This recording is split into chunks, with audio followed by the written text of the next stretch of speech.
Les conditions actuelles de l'homme non régénéré sont un esprit séparé de Dieu, déchu, faussé, incapable de participer à la vie divine. Éphésiens 4, 18. Sans Dieu, séparé de Christ. Éphésiens 2, 12. Incapable de communion avec lui.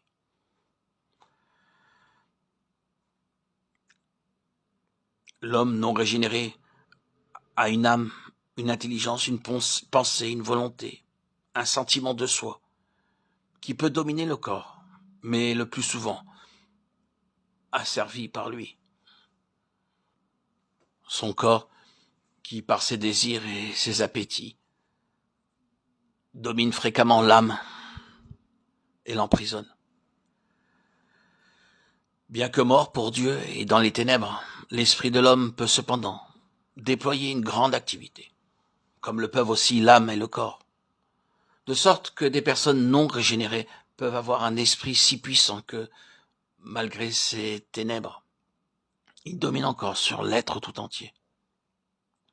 On dit alors qu'elles sont spirituelles, parce que chez elles, l'esprit prévaut, gouverne. Chez d'autres, ce sont les éléments psychiques et sensuels qui prennent le dessus. Les spirituels chercheront à entrer en rapport avec l'au-delà, sans le secours du Saint-Esprit. Elles deviendront médiums et pourront exercer les arts occultes. Elles recevront le don de seconde vue, clairvoyance, et tout don particulier que peut conférer le prince des ténèbres. Car aussi longtemps que l'esprit humain n'est pas régénéré et habité par le Saint-Esprit, il y a correspondance entre lui et les esprits sataniques. Et il est dominé par le prince de la puissance, de l'air. L'esprit qui besogne dans les enfants de rébellion. Éphésiens 2, 2, 3. Séparé de Dieu lors de la désobéissance, laissé à lui-même, l'esprit de l'homme se reploya en quelque sorte intérieurement dans le vaisseau de l'âme. Et l'âme, à son tour, descendit dans le domaine des sens, sous la puissance de la chair, selon l'expression de l'apôtre Paul. De sorte que l'âme, chez l'incrédule, règne sans contrôle. Ou bien l'intelligence domine, ou bien la bestialité, les instincts inférieurs, souvent l'une et l'autre. C'est là ce qu'expose Jude dans sa courte épître au verset 19. Ce sont des hommes qui se séparent eux-mêmes, ce sont des gens sensuels qui n'ont pas l'esprit. Dans son commentaire, Fausse écrit dans la pensée créatrice. C'est l'esprit qui devait avoir la première place et dominer. Mais chez l'homme naturel, l'esprit est tombé et s'est affaissé. Il est devenu le serviteur de l'âme charnelle, qui est terrestre, dans ses mobiles et ses buts. Et ce qui est charnel, c'est aussi abaissé, avili. La chair, l'élément inférieur, n'étant plus dominé, ni contenu, a pris la première place. Et règne à peu près incontesté. Lorsqu'un homme naît de nouveau, c'est son esprit obscurci et déchu qui est d'abord vivifié, renouvelé. Et c'est là que ce que déclare Jésus à Nicodème. Bien que docteur en Israël et possédant la science intellectuelle et religieuse de son temps, Nicodème est venu à Jésus, au prophète de Galilée. Dès l'abord, le Seigneur attire son attention sur la nouvelle naissance nécessaire pour comprendre les choses célestes. Il faut que vous naissiez de nouveau. Jean 3, 3, 7.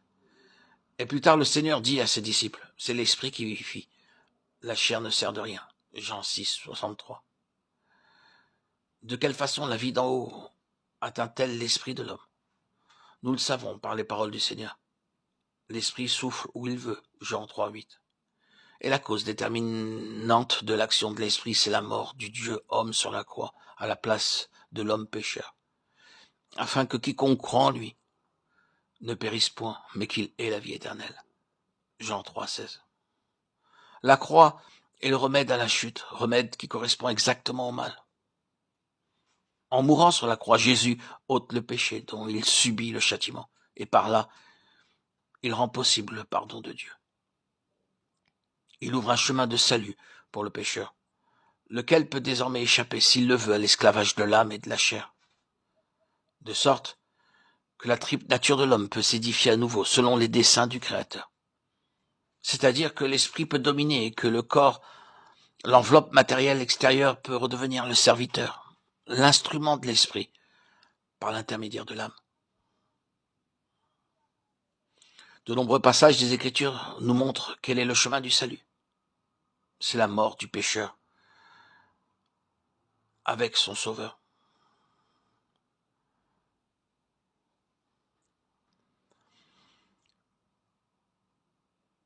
La portée du sacrifice du calvaire a permis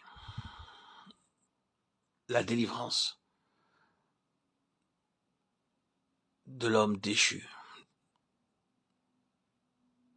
pour que nous puissions mériter le nom d'enfant de Dieu et bénéficier de cette délivrance, devenir héritier, co-héritier du royaume.